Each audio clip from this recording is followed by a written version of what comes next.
Question में हमसे पूछा गया है, अगर हम दो ऑब्जेक्ट्स के बीच का डिस्टेंस हाफ कर देते हैं तो उनके बीच में लगने वाला फोर्स ऑफ ग्रेविटेशन कितना चेंज हो जाएगा। चलिए इस क्वेश्चन को इस डायग्राम के थ्रू समझते हैं। ठीक है, तो यहां पर हमने बनाया है दो ऑब्जेक्ट्स। इस फर्स्ट ऑब्जेक्ट का मास हमने लिया है m1 और इस सेकेंड ऑब्जेक्ट का मास हमने लिया है m2। इन दोनों ऑब्जेक्ट्स के बीच का डिस्टेंस है d। ठीक है, फिर यहां पर हमने इन दोनों ऑब्जेक्ट्स को लिया है, लेकिन हमने इन दोनों ऑब्जेक्ट्स के बीच का डिस्टेंस हाफ कर दिया है, यानी कि हमने इन दोनों ऑब्जेक्ट्स के बीच के डिस्टेंस को d/2 कर दिया है, हाफ कर दिया है। क्वेश्चन में हमने ये बताना है कि इन दोनों ऑब्जेक्ट्स के बीच में जो फोर्स ऑफ ग्रेविटेशन लग रहा था, जब हमने इन दोनों ऑब्जेक्ट्स के बीच में डिस्टेंस को हाफ कर दिया तो वो फोर्स ऑफ ग्रेविटेशन कितना चेंज हो जाएगा। ठीक है, तो चलिए सॉल्यूशन स्टार्ट करते हैं। ठीक है, चलिए सबसे पहले हम फर्स्ट ऑब्जेक्ट के मास को सपोज करते हैं। देखते हैं, let mass of first object be m1। अब हम मास ऑफ सेकेंड ऑब्जेक्ट को सपोज करते हैं m2। अब हम दोनों ऑब्जेक्ट्स के बीच के डिस्टेंस को सपोज करते हैं। लिखते हैं, let distance between the two objects be D. अब स्टूडेंट्स, जैसा कि हम जानते हैं by universal law of gravitation दो ऑब्जेक्ट्स के बीच में लगने वाला फोर्स होता है F = G m1 m2 upon d square. तो हम लिखेंगे bye universal law of gravitation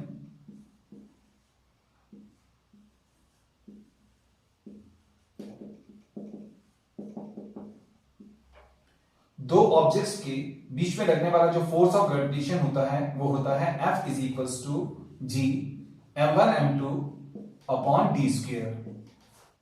चलिए स्टूडेंट्स, अब हम दोनों ऑब्जेक्ट्स के बीच का डिस्टेंस हाफ कर देते हैं। लिखते हैं, when distance between two objects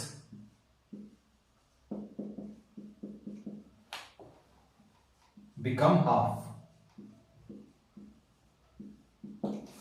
तो जो नया डिस्टेंस हो जाएगा, न्यू डिस्टेंस हो जाएगा बिटवीन ऑब्जेक्ट्स,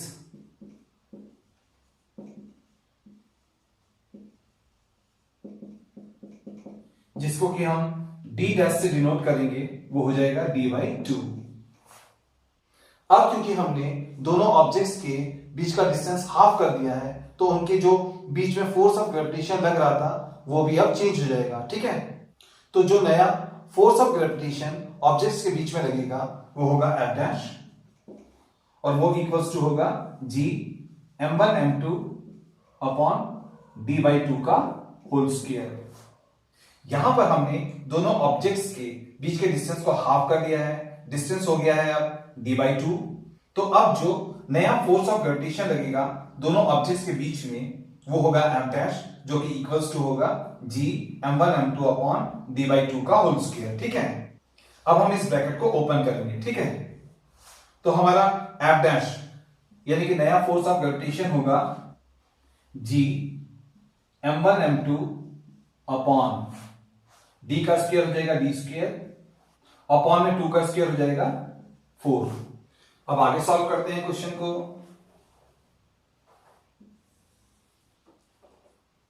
अब यहां पर डिनोमिनेटर में है d²/4। जब हम इसको रेसिप्रोकल करके न्यूमरेटर के साथ में मल्टीप्लाई करेंगे तो ये 4 आगे आ जाएगा, तब हमारा F' हो जाएगा = 4G m1 m2 upon d का स्क्वायर। अब देखिए यहां पर शुरुआत में दोनों ऑब्जेक्ट्स के बीच में जो फोर्स ऑफ ग्रेविटेशन था जो कि था F = G m1 m2 upon d का स्क्वायर, हम इसको फर्स्ट इक्वेशन मान लेते हैं। और यहां पर जब हमने दोनों ऑब्जेक्ट्स के बीच का डिस्टेंस हाफ कर दिया था तो जब नया फोर्स ऑफ ग्रेविटेशन बना था F' वो है 4G m1 m2 upon d square. हम इसको सेकंड इक्वेशन मान लेते हैं, ठीक है। अब हम इस सेकंड इक्वेशन को इस फर्स्ट इक्वेशन से डिवाइड करेंगे, तो लिखते हैं on dividing equation second by equation first. Equation second हमारा है f dash is equal to 4g m1 m2 upon D square. हम इस इक्वेशन सेकंड को इस इक्वेशन फर्स्ट से डिवाइड करेंगे। इस इक्वेशन फर्स्ट के लेफ्ट हैंड साइड में f है, तो f डैश के नीचे आएगा f। अब हम इक्वेशन सेकंड के राइट हैंड साइड को इक्वेशन फर्स्ट के राइट हैंड साइड से, जो कि है g m1 m2 upon D square, इससे डिवाइड करेंगे। तो हम इक्वेशन सेकंड के राइट हैंड साइड को इक्वेशन फर्स्ट के राइट हैंड साइड, जो कि है g m1 m2 upon D square, इससे डिवाइड करेंगे, ठीक है। तो g से g कैंसिल आउट हो जाएगा, m1 m2 से m1 m2 कैंसिल आउट हो जाएगा, डी स्क्वायर से डी स्क्वायर कैंसिल आउट हो जाएगा। तो हमारे पास में आएगा f dash upon f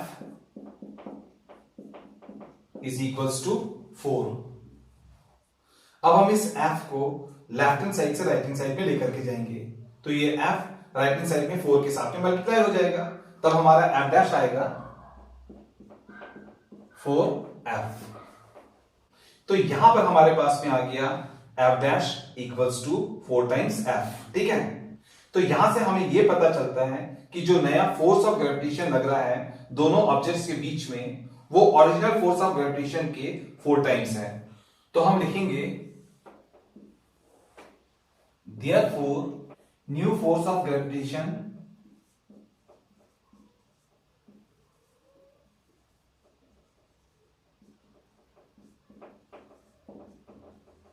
equals to 4 times original force of gravitation।